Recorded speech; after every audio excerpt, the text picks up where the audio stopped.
We're closer to the fiscal cliff, and we're nearer to Christmas, so whether it's goodwill or bad will depends on which stories you read in the newspapers. But another thing that doesn't look too good at this Christmas time is the terrorist group Hamas, which seems to be growing bolder thanks to what's been called the Arab Spring. Their exiled leader returned to Gaza this weekend, and right on cue, he's vowing to destroy Israel. Hamas just celebrated its 25th anniversary, but what's really fueling the radical group is the rise of the Muslim Brotherhood in both Gaza and Egypt. Chris Mitchell has more. Some called it the biggest rally in the history of Gaza. Hundreds of thousands gathered to hear Hamas political leader Khaled Mashal. Egypt's new government allowed Mashal to enter, something the Mubarak government would not do. It marked the first time in 45 years since Mashal had been in Gaza. He used the opportunity to pledge Israel's destruction. Palestine will be Palestine. We will never surrender the land, Jerusalem, the right of return, or our right to resistance. We will not leave any inch of Palestinian land, and we will never give up on any of our rights.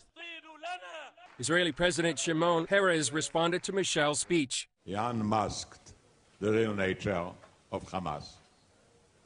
To kill, to conquer, not to compromise. The people of Gaza can remain poor and hungry. Hamas's rally is a sign they feel they won their recent war with Israel. They're also emboldened after the rise of the Muslim Brotherhood in Egypt. They announced their desire to reach a unity agreement with Palestinian Authority President Mahmoud Abbas.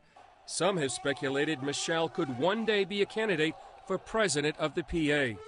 In Egypt, the crisis between opponents and supporters of Egyptian President Mohamed Morsi continued. Morsi did agree to rescind part of his decree that gave him almost absolute power. But he did not agree to stop the referendum over the new Egyptian constitution. That vote is scheduled for December 15th. Opponents of Morsi contend the new constitution will violate the rights of women, Christians, and minorities. They also say it will lead Egypt toward an Islamist state. They have cancelled some very minor parts from the constitution, and the voting will still take place on the 15th. And we're all here because we're saying no to, none of us want a cult to rule us. Both Morsi and Hamas are part of the Muslim Brotherhood, a group that began in 1928 with the goal of overthrowing secular Arab governments, destroying Israel, and establishing an Islamic caliphate throughout the Middle East. Despite opposition, they seem determined to reach those goals. Chris Mitchell, CBN News, Jerusalem. Thanks, Chris. I hope the State Department is listening to what you're saying because there's been an obfuscation going on in Washington to make the Muslim Brotherhood to seem like a partner for peace. It's no such thing. It is a dedicated Islamic party seeking to establish the caliphate throughout the Middle East.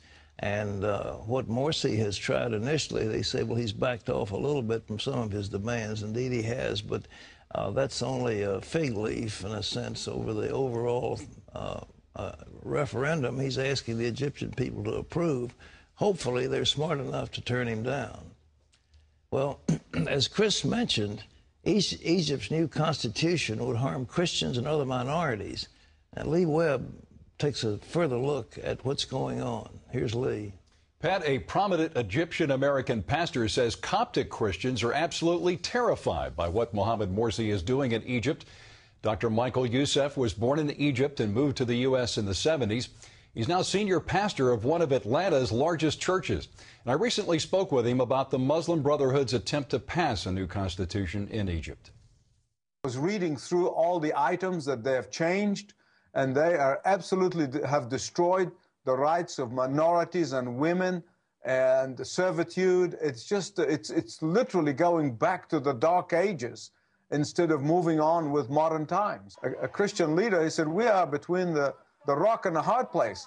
Even if the Constitution is not, the referendum does not pass, although they're going to rig it. Watch it. They're going to rig it, and they're going to say, oh, it passed. Dr. Youssef went on to blame the Obama administration for giving the Muslim Brotherhood a clear path to power. You can see the entire interview I did with Michael Youssef at cbnnews.com. Signs of progress this weekend in the effort to keep America from plunging over the fiscal cliff in 21 days. The President and House Speaker John Boehner met face-to-face Sunday for the first time in nearly a month. And there's talk of compromise.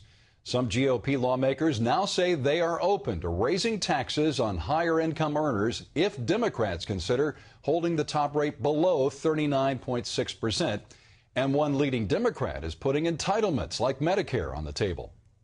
I do believe there should be means testing, and those of us with a higher income and retirement should pay more. That could be part of the solution.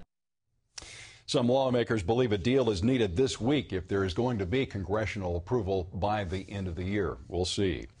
Well, the U.S. Supreme Court will decide whether California's ban on gay marriage is constitutional. It could be one of the most important Supreme Court rulings in U.S. history, and both sides are worried. One conservative columnist believes opposition to gay marriage is dying off. Charlene Israel has that story. The Supreme Court's announcement Friday that it would hear 2 cases challenging laws prohibiting same-sex marriage has reignited one of the most contentious social and legal debates in modern American history.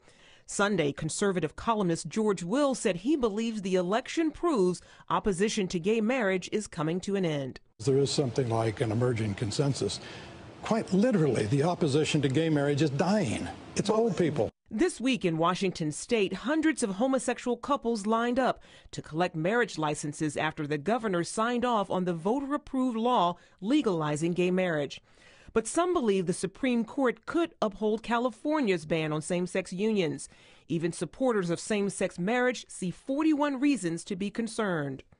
While 9 states allow same-sex partners to marry or will soon, 41 states do not. Of those, 31 have written gay marriage bans in their state constitutions. We were hoping that the Supreme Court wouldn't take the Prop 8 case, in which case we could get married pretty soon, but it just means more waiting. The court will decide California's Proposition 8 ban on gay marriage, as well as the Defense of Marriage Act, a federal law that denies tax breaks and health and pension benefits to legally married homosexuals.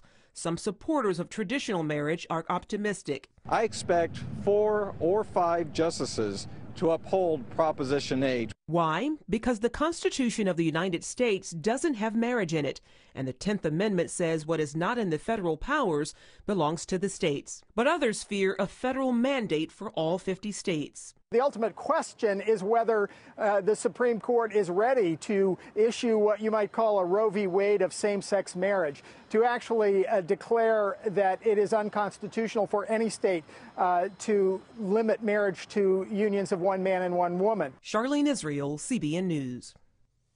A battle over Christmas traditions in Northern Virginia. Each year, Loudoun County displays a Christian nativity scene and now a menorah, both on government property at the local courthouse. Well, local atheists say that's unconstitutional, and they're fighting to have a permanent holiday display of their own. Residents on both sides of the controversy are speaking out. As a parent, it makes it a little bit more difficult because I have to have conversations with my children that they're not necessarily ready to have. Personally, I take a more traditionalist view of Christmas. And, so I'd rather just see like one town display. I think it's great to see both ends of the spectrum represented. I don't understand what the battle is. Why not have everybody represented, an equal, as I said, I'm for everybody, live and let live. County officials in Loudoun County have been trying to come up with a plan to resolve this issue for years. We'll keep you posted. An Iranian Christian threatened with expulsion from Sweden is expressing gratitude to CBN and our viewers. Reza Jabari is a convert from Islam. He moved to Sweden and applied for asylum, fearing persecution in his native country. Swedish officials originally rejected his request. Our coverage of his story and your response helped place pressure on Swedish officials. They halted the deportation order and granted Jabari a new hearing. Now Reza and his pastor asked that we share this video with you. I want to say special thanks for the CBN channel, especially the American people by the CBN channel active in the internet. We don't think it could have been done without your help. Jabari's lawyer is hopeful that Reza will soon be granted permanent residency in Sweden soon. Pat? Well, that's really nice. I'm glad that a few of the things we do here has some impact. Apparently it does, and you know. And this is a time, I think, when we do find out that there's something that needs to be done. Well, the American Center for Law and Justice got behind the release of that pastor that the Iranians had scheduled for execution because he refused to, you know, give up his Christian beliefs. I mean, it was a clear case of religious persecution, and the outcry around we were talking, the ACLJ was talking, and before long the State Department began to talk, and so after a while the Iranians backed down. I wish we didn't have to have these fights all the time. It looks like we're under assault. The Christian message should be going forward. You know, and the Bible says the gates of hell shall not prevail against it. Gates don't move. We move against gates. And we ought to be battering down the gates of unbelief and hypocrisy and unrighteousness. Instead of that, we seem to always be on the defensive. And that's not a posture I like. A member of the elite SEAL Team 6 was killed helping rescue an American doctor in Afghanistan this weekend. Dr. Dilip Joseph was working with the Christian relief group Morning Star Development. A military spokesman says members of the Taliban captured Dr. Joseph and 2 co-workers last Wednesday. The Afghan captives were released, but Dr. Joseph remained captive for 3 days until special forces made their daring rescue. President Obama praised the special operator who died in the rescue, saying he gave his life for his fellow Americans. CBN is raising money for a tribal village on the Thai-Burma border through a benefit concert. The event captured Christmas songs, an award-winning choir, and a professional harpist. Tickets for all 500 seats quickly sold out a week before the concert. Concert proceeds going to provide families with a free medical clinic, 700 mosquito nets, and 4 new water tanks for the local school. Also, thanks to CBN, 300 children will receive Christmas gifts.